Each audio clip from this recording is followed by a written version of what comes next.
Welcome to $100 Plus Mileage, a podcast brought to you by Citizens Count and the Granite State News Collaborative. This is a podcast about what's going on in the New Hampshire Legislature that probably hasn't made the news, but could still impact you.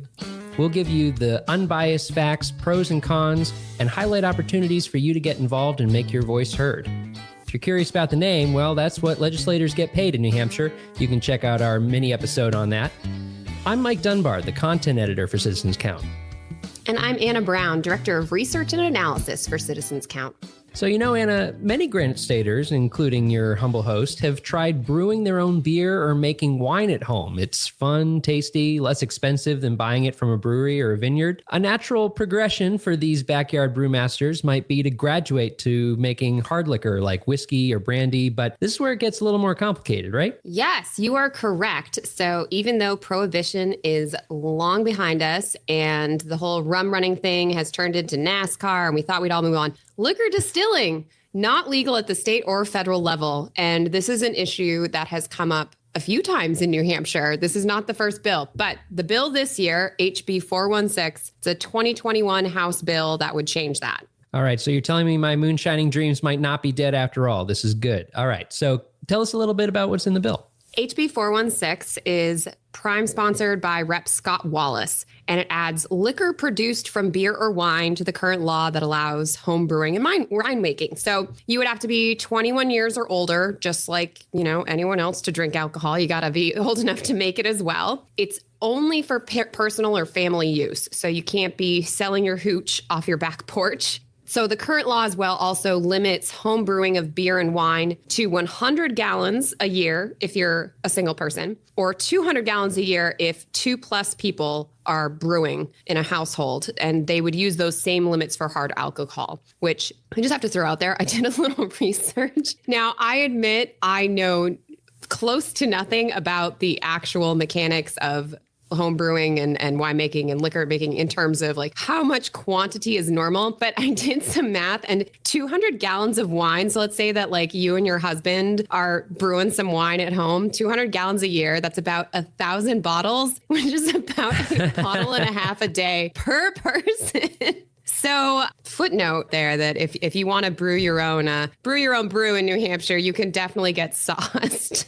Interesting. Yeah. So distilled alcohol is obviously stronger than wine or beer. So even as I'm making jokes about, you know, how drunk you can get with the current home brewing laws, it's important to note that there's really something different when it comes to distilling liquor as well. So, and I had to learn about this. So how about you educate me? How is this different than home brewing? Sure. So, you know, even though both processes result in the creation of alcohol, there's definitely a lot more that goes into distilling hard liquor than there is to making beer. So, and what a lot of people don't know is that the first step in distilling is actually to create what is essentially a beer or a wine. In distilling, it's often referred to as the mash. So then the liquid is heated in a still, and that extracts the alcohol from it, resulting in a more potent alcoholic beverage, what we think of as moonshine, fortified wine, whatever it is you're making. But Anna, there's one more hurdle that proponents for home distilling are facing, right? Yes, it's not just a more complicated process. It's also prohibited by Uncle Sam. So federal law prohibits home distilling, whereas they do allow home brewing and winemaking. And so if this bill passes, New Hampshire law would be conflicting with the federal law. Yeah, and that seems like it'd be an issue, right? I mean, at first blush, yes. The Supremacy Clause of the U.S. Constitution basically says that federal law trumps state law. But New Hampshire and other states also have a history of kind of bucking the federal government on some issues. So famous ones obviously are gay marriage and marijuana legalization. So, you know, these legal changes sometimes can help change the tide, can help motivate the federal government to change their law, or it just sets up the state to be ready when the law does change. And actually, one lesser known issue that I think is really interesting that I forgot about from my high school history class, the women's right to vote actually also started out with states changing laws as opposed to the federal government. Yeah, interesting. All right. Well, speaking of the feds, Anna, a cynic might say that the biggest problem here has to do with taxes. So federal government receives significantly more tax revenue from a bottle of liquor than, say, a six-pack of beer. And since you can't sell homemade alcohol, the federal government could stand to lose some serious money if people started making their own liquor at home rather than buying it from the liquor store, which, might just make that change on the federal level less likely. I always forget that it's not just the state of New Hampshire that loves liquor taxes. It's true. It's true. Ultimately, there are still some good arguments for passing this bill, right? Right. Those in favor of hobby distilling in New Hampshire see a bright future. Just look at what happened with craft beer since homebrewing was legalized. So in 1978, Jimmy Carter signed a federal bill, H.R. 1337, which legalized homebrewing on the federal level for the first time since Prohibition, which footnote, I had no idea that the federal government was still so closed down on people making their own alcohol all the way until the late 1970s. So that's interesting. And back then there were just 89 American breweries, but legalizing this at the federal level really opened up now over 8,000 American breweries. So that's a crazy growth. Could we see something happen like that with craft distilling? So in 2005, there were just 50 craft distilleries in the US. Some states have opened up little bits of home distilling. The industry is growing. And so now there's more than 2,000 craft distilleries. So that also begs the question, though, if it's already growing and it's still illegal at the federal level, maybe we should just bring this out into the light. I mean, it's a similar question you get with a lot of other illegal things. The idea is, all right, we can't completely stop it from happening. So if we legalize it, if we bring it out into the open, it's going to be easier to keep an eye on it and keep it safe. But safety, like I said, is a little tricky with craft distilling. It's not just like, when you put some wine in a bottle somewhere and let it turn into vinegar. There are all these complex processes. So, Mike, tell me about these safety drawbacks. Right. So unlike beer and winemaking, the consequences for incorrectly distilling liquor can be deadly. The distillation process brings alcohol vapor and heat into close proximity, which can result in a big boom if you're not careful. It also is crucial to use the right equipment. So the metal of the still needs to be rated for food grade alcohol contact. And if it's not, heavy metals from the still could actually leach into the alcohol, which, can in turn cause you all sorts of problems. And it's also possible to accidentally turn your corn mash into methanol, which can cause blindness and even death. So, which is crazy because it sounds like an old wives' tale, but I understand. Okay, this is technically possible, and yeah, I guess you could blind yourself with moonshine.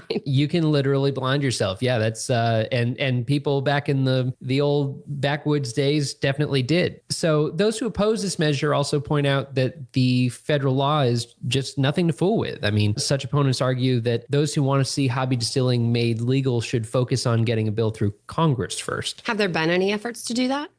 Actually, there have. So a group called the Hobby Distillers Association had been lobbying to legalize hobby distilling on the federal level. They appear to run out of funding for now, but there were efforts like H.R. 2903 in Congress. That was the Craft Beverage Modernization and Tax Reform Act of 2015, and S 1562. That would have, among other things, legalized home distilling. There was actually pretty strong bipartisan support for both these bills, but they just failed to make it out of committee. Now, Anna, you tuned into the public Zoom meeting for this bill, the public hearing. Did you pick up anything interesting from watching it? Yes. So in case our listeners aren't familiar, the state legislature has gone remote in New Hampshire, which means all of the public hearings are happening via Zoom and the public can participate remotely. So the interesting thing is nobody from the public showed up to talk about this bill. It's kind of flying under the radar. But the bill sponsor, Rep. Scott Wallace, testified in favor of the bill. The committee members seemed fairly concerned over people poisoning themselves, making methanol or one of these other,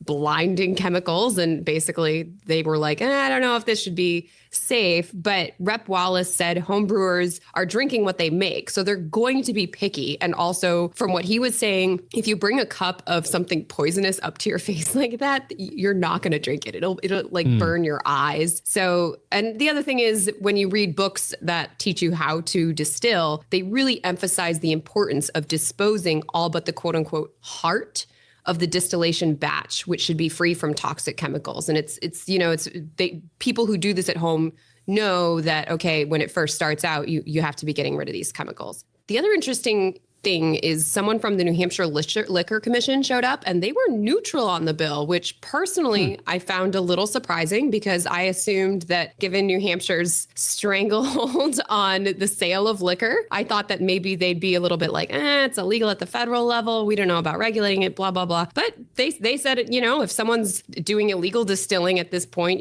we'd probably get notified and investigate it and we could handle it. So that was kind of interesting. Yeah, very interesting. Now, if you want to voice your opinion about this, but you missed the public hearing for the bill, is it too late or is there another way to make your voice heard on it? It is not too late. And this is something I think is useful for people listening to know. We're talking a lot about public hearings and this opportunity, particularly to testify virtually right now. But you don't just have to show up at a public hearing. You can email, call your legislators, send them snail mail even. And this bill is going to be coming up for a vote because every bill in the New Hampshire House and Senate goes up for a vote for the full body at some point. It doesn't ever just sort of get squirreled away in committee like we talked about happened at the federal level with those bills. So that means this is your chance. If you really care about this either way, you could choose to contact your legislator or also contact legislators on that committee who are ultimately in the coming days and weeks going to have to make a recommendation on this bill. And we've seen in the New Hampshire legislature, the committee recommendations carry a lot of weight because there are thousands of bills that go through in the 2-year period. And I'm sorry, but these people are working for $100 plus mileage. They're working on their own committee bills. They probably aren't going to be able to read word for word every bill that is coming up for a vote. So they're going to look to what did the committee say? So you can also, like I said, target those committee members in terms of saying, I really feel this, I think this. Okay, so you can use our website to find out who represents you in the state legislature to contact them. And you can follow the fate of this bill along with other legislation regarding beer, wine, and liquor on our topic page that is called Beer, Wine, and Liquor. That about wraps it up for our discussion of HB 416. So I think you know what time it is, Mike. Only in New Hampshire.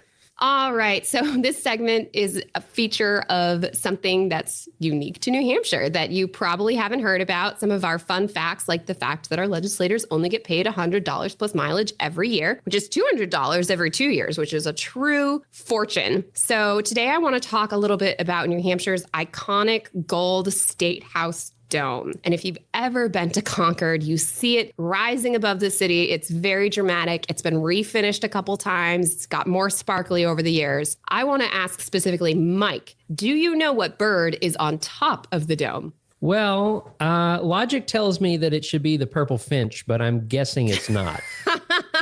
I mean, I would also like to imagine that someone can do a musical number about a debate that happened at one point. I'm imagining Benjamin Franklin talking about turkeys, right. But it is, in fact, an eagle. It's a wooden eagle, and it was added in 1818. It's 6.5 feet tall. It has a hinged head and wings with pegs, and the head was turned left to symbolize the eagle of war. Oh, that's horrifying. This is the best part. So from the New Hampshire Almanac, I found this wonderful quote. So appropriate ceremonies presided over by Governor Plumer were marked by a series of toasts, one of which was, "The American Eagle, may the shadow of his wings protect every acre of our united continent, and the lightning of his eye flash terror and defeat through the ranks of our enemies." So live free or die, baby. Yeah, the New Hampshire Eagle, it does not mess around. And so I was also like, what do you mean turned left to symbolize the eagle of war? And then this guy has this quote about eyes flashing terror and defeat through the ranks of our enemies. So this is a thing. And in the U.S. presidential seal as well, there's been changes in terms of whether the eagle faces to the left, where the eagle claws typically hold arrows, or if they turn to the right, where they usually hold an olive branch in their claws. So it did ultimately change at both the federal level and on the State House. So the State House replaced the eagle in the 1950s with a metal replica, which includes lightning rods connected to grounding wires, since I can imagine that it gets struck by lightning when it's a metal bird sitting on the top of a building. And so its head is now turned to the right to symbolize peace. And good. this is interesting. It was like a whole trend because President Truman also changed the presidential seal in 1945 to turn the head from the left, the eagle of war, to the right, the eagle of peace. So there's been some conspiracy theories that the United States has changed their presidential seal left or right, depending on if we're on war or not, and did a little research on that. And that's not really what happens. Like I said, 1945, they did change it. That was after World War II, but it wasn't ever a conscious decision related to the United States officially being at war. I will say, after learning this, I do wonder if at some point some state legislator is going to be like, no, we need to turn the eagle's head to the right again. Our democracy is under attack. I could definitely see someone proposing a bill for that. Another funny little story. So President Truman was in a car at one point, or a train car, I should say, with Winston Churchill from Great Britain. And Truman is explaining that he had turned the eagle's head on the seal to the olive branch. And Churchill said he thought the eagle's head should stay on a swivel. So I think that's another thing, too. Maybe we should make the eagle on the top of New Hampshire be able to rotate around so we can decide if we're looking for peace or war. There you go. Yeah, just make it like a weather vane. Just let it be kind of constantly. Oh, that actually sounds even scarier. Yeah. Honestly, a 6.5 foot tall, like hundreds of pounds of weather vane. That could, that's a recipe for just truly striking terror into visitors to the Capitol. Indeed, as it was intended. All right. Well, that wraps up our episode for today. You can find out more information and episodes at citizenscount.org. We'd like to thank the Franklin Pierce University for producing and the Granite State News Collaborative for hosting. Our theme music is composed by Mike Dunbar. Hey, that's me. And lastly, thank you for giving us a listen and thinking about how you can be a part of what makes New Hampshire by the people, for the people.